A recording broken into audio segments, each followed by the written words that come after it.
Hey, what's up, guys? Hey, not too many visuals here today, just a little conversation I kind of wanted to have. I don't play fantasy baseball. I don't play fantasy sports at all, actually. For a little while, I did the NCAA basketball tournament, whatever, put your name and your choices in the hat and try for the lottery and stuff like that, but I don't even do that anymore. My concern is with the connections between fantasy baseball and basic gambling, but before we really talk about that, I think it might be interesting to sort of go back and look a little bit at sort of what the history behind this stuff is. Now, I got to warn you, I'm probably too young to know the history of rotisserie baseball / fantasy baseball, which I think started up in the mid 70s. A lot of this is sort of conjecture on my part, and I'll admit that I haven't done much research. If you have, and if you know this stuff, go ahead and let me know down below, and I will give all the credit to your comments and to the things that you've brought up. As far as I can tell, I think that a lot of this stuff is closely connected with the old world of draft leagues and the baseball simulations that we love to play.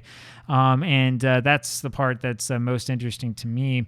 From what I know and what I can gather, the first draft league for a game that was actually based on like real life statistics was probably J. Richard Sight's APBA, the what did he call it? The American Professional Baseball Association, I think he and his friends called it, which was formed in 1931 using national pastime. And the idea behind that, based upon the very limited and sort of halting review of the binders that was written up in the APBA Journal back in 1999, is basically that it was him and his Seitz and his neighborhood friends who had set this league up. Seitz had access to some sort of rudimentary printing press back in those days, and so he printed up things like cards for each of the members of the league, and they wrote up all of their statistics, and they would print little things out and had their inside jokes and all sorts of other things. And eventually he started making his own cards for the game.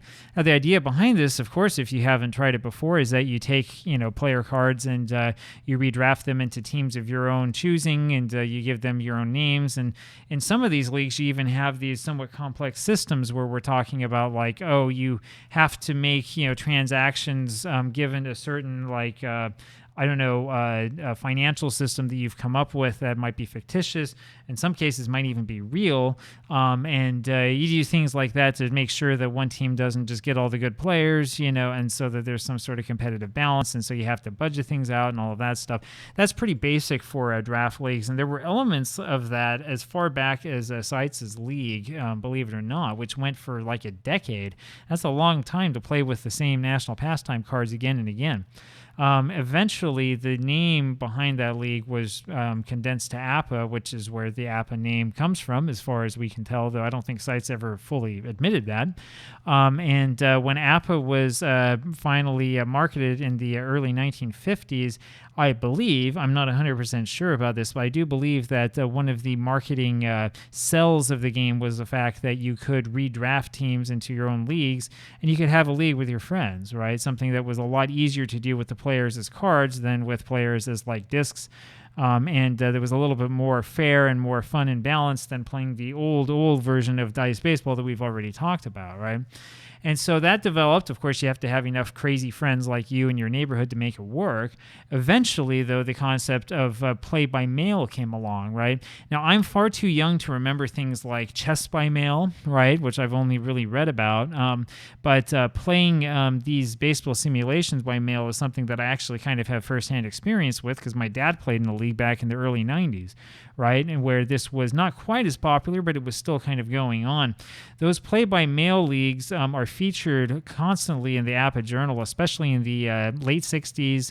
It started off mostly as a publication for this type of league, and then throughout the 70s, when Howard Ashclog took over in the mid-80s and turned it into a really, really excellent publication. Sadly, his tenure also marked a big lack of emphasis on the world of mail leagues, but before he took over, there was a lot of coverage. And among other things, you can find articles from people recommending how to create a mail league that works. There were two problems that come up in the mail league that we tend to forget about. Problem number one was cheating, obviously. Problem number two were people who would just drop out, right? So the cheating problem was really, really big, right? If you had a mail league set up and you wanted to have like an actual commissionership, you wanted to see realistic trades, you had a real complicated system set up for like, what kind of players you can get and so on and so forth, with your budget and all this stuff. Or in some cases, you had actual money on the line. And like if you finished in first place, you could get some sort of payout and stuff. If you had a system like this, the problem is that there was a huge incentive for people to cheat, especially if there was some sort of financial reward. And if you were the only one cheating with your home games in which you would make, some, I don't know, like re-roll the dice for the other team so that they don't get the base hit, or if they're going to score a run, you make sure they don't get the run or whatever. If you're going to do that as the home team, there's really not too much that could stop you. I do know that some leagues would try to put measures in place to try to prevent cheating, but there's only so much that you could do.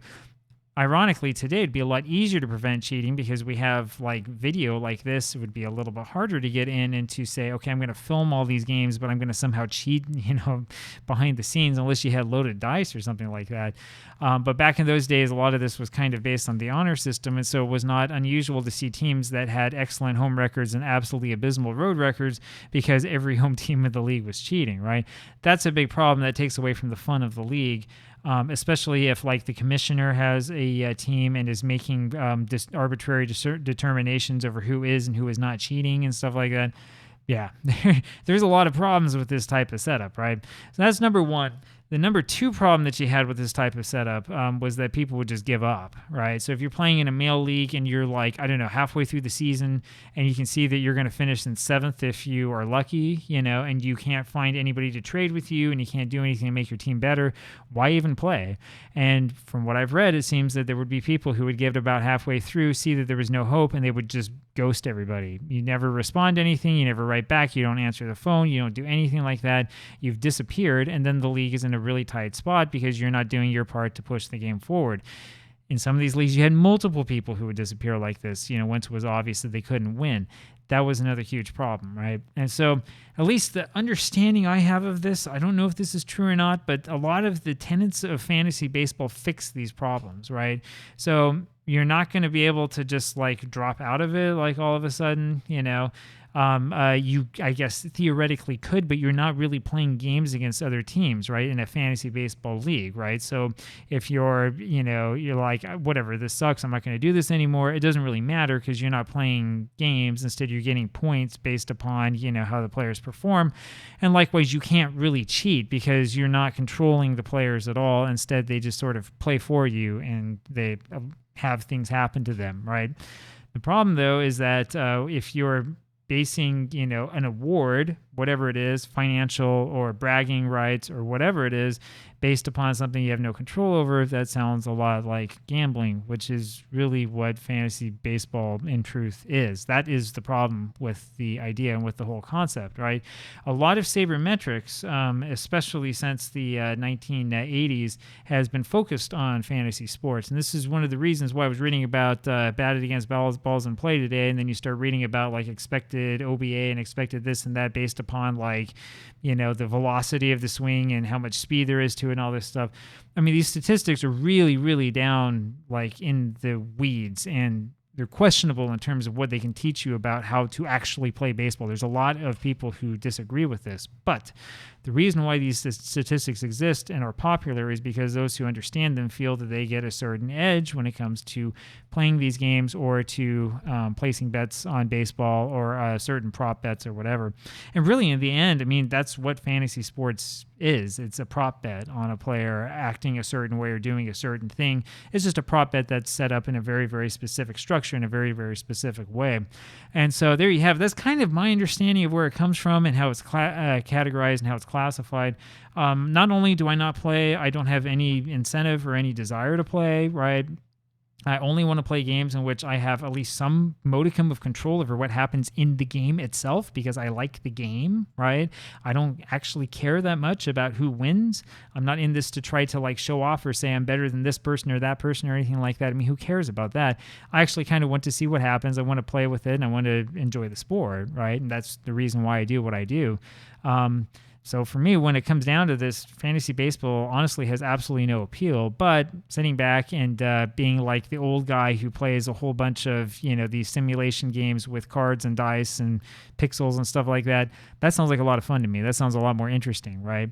And this may also be part of the reason why when I look at these advanced sabermetric statistics, I say this is not really that interesting to me. I'd rather know something about the player, who he is, where he's from, and stuff like this, than know some random bit of trivia about like what his, I don't know, velocity rate was or whatever. I mean, who cares, right? Anyway, that's my opinion on that. I'd love to know what you have to think. And yep, we'll leave it at that. Talk to you tomorrow. Bye.